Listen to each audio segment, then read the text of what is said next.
Не, мислам дека повеќе се некорумпирани, само доминираат овие кои се корумпираниве и тоа е некој привид дека е така. И често тоа води до апатичност и впрочем ја гледаме, ние немавме излезност над 50%, за прв пат мислам дека сега.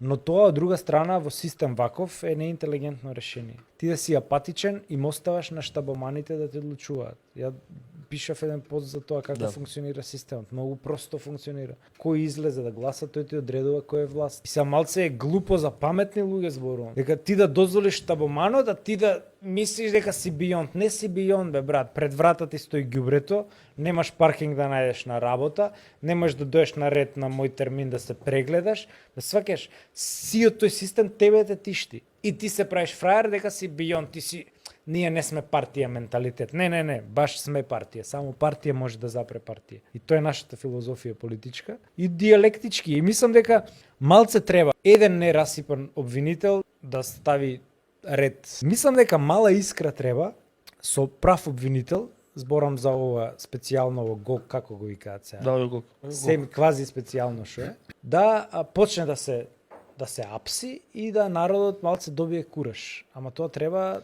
власт која не е корумпирана и која ќе има одврзани раце, дури и да се апси, и министер да се поапси некојаш, ме сваќате.